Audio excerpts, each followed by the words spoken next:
And so wasn't it after the success of Auctioneer that you then joined Red Foley's Ozark Jubilee in Springfield, Missouri as a regular member? Yeah, I did, but my judgment wasn't really too good. What I should have done as soon as that first record hit was to get a competent manager and a competent booking agency, and I probably should have moved to the Ozark Jubilee with Red Foley or to the Grand Ole Opry immediately, but I didn't do that because I was loyal to my newspaper employer, and I knew that they would not be able to replace me very quickly because it's a kind of a specialized job, and I had a lot of loyalty to them, so I stayed on with them for 9 months after the record came out. And it was after that 9 months had gone by that I moved to Springfield, Missouri, and joined Red Foley with the Ozark Jubilee. And so how long did you appear on that program for? About 3 years. The show ran for a total of about 5 years. It had been on the air for a couple of years before I got there, and it was on the air for about 5 years before it finally went off the air. And in 1961, you left Dot Records and signed with Mercury. Can you please run us through the sequence of events that led up to leaving Dot for Mercury, please? Yeah, as you know, Auctioneer is as we discussed, Auctioneer is a very unusual song. It's different. Sure. I didn't plan it that way. It just happened. And because it was so different, Dot Records had no idea what direction to go with me as far as recording. Because they weren't sure whether it was really a country song or a pop song? They didn't know what it was. And so they didn't know how to treat it. And so we went into the studio to record some more songs, and they, for a while, had me sounding like Pat Boone. If you listen to all my old Dot records, there are a couple of songs in there that really sound a lot like Pat Boone.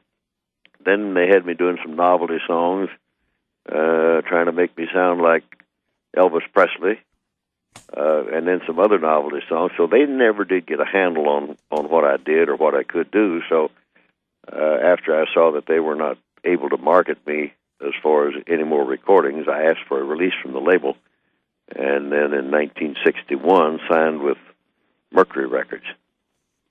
And that's when you moved to Nashville, correct? Yes, I moved to Nashville, I guess it's probably the summer of 1961. And so I guess now, I'm not sure if it was your earliest release on Mercury, or it was at least one of your earliest releases, Walk On By. It was my second release. My first release on Mercury was Big Man in a Big House. Okay, we heard that. Yeah, and then it came out in early 1961, and then we recorded Walk On By. It came out about the beginning of the summer, or late spring or early summer of 61. And that went right to the top of the country charts, and it remained there for some 19 weeks. Well, it took a while. It got a lot of play, but we had what we call a classic split record. Okay.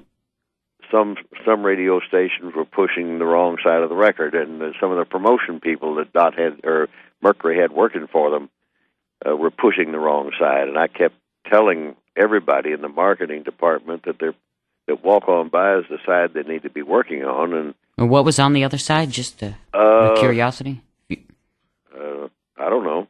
I forgot. Not to put you on the spot. It's been so long, I've forgotten what was on the other side. Wrong side of the track, I think. Oh, okay. But it was a good song and a pretty good record, but I knew that Walk On By was...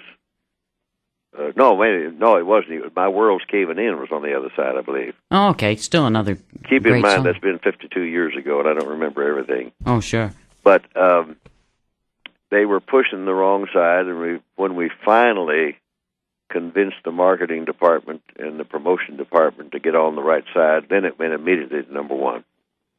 And it also gained you a Grammy nomination, too. Yes.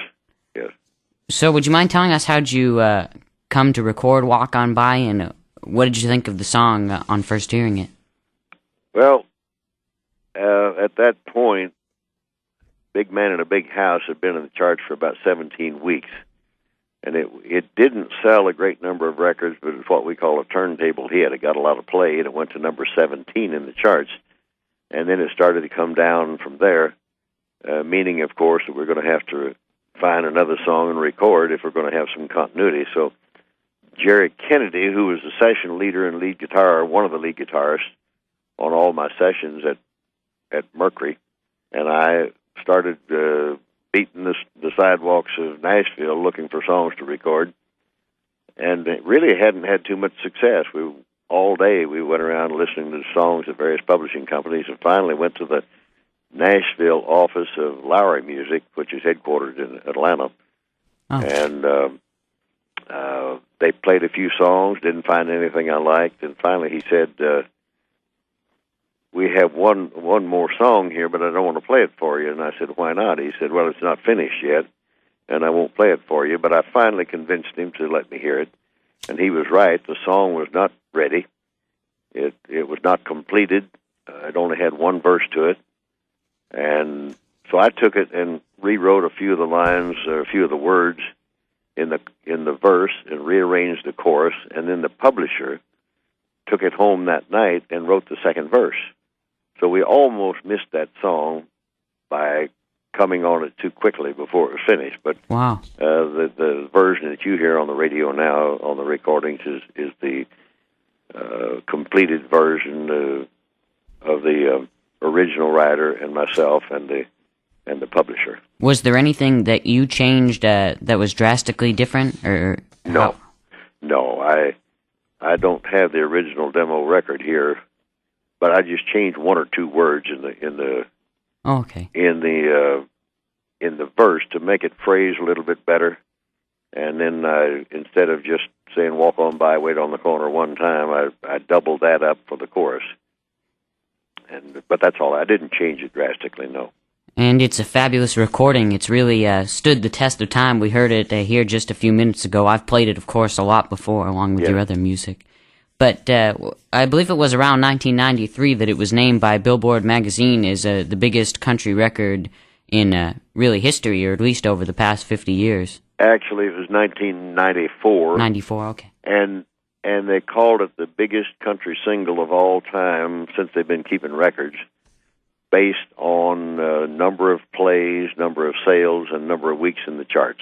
I don't know exactly how they weighted each one of those bits of information when they did all the legwork and counted everything up, but it was based on those three criteria: the number of plays, number of sales, and number of weeks in the charts. Well, that's quite an accomplishment. Well, yeah, it's totally unexpected. I had no idea they were even doing that kind of tabulations, but I'm not going to argue with it. I'm glad it happened that way. I bet. And since Walk On By was such a massive hit worldwide, was there any kind of pressure for what you were going to put out next after that to follow? You always feel like you're under the gun when you go to record something after a big hit like that. So, and we started looking for songs to record again after Walk On By had stayed in the charts for 42 weeks, and we needed to come out with something new.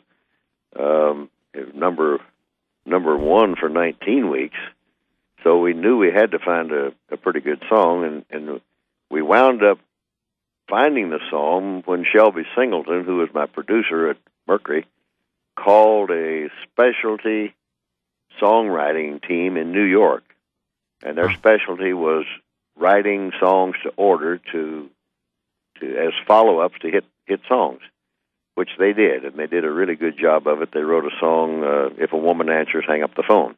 Fabulous song. We heard that just it's a similar type song. It's the same length, same type of a beat, the same kind of a story, really, a triangle song, if you want to call it that, or a cheating song. And they did, I think, a fabulous job of writing the follow-up song.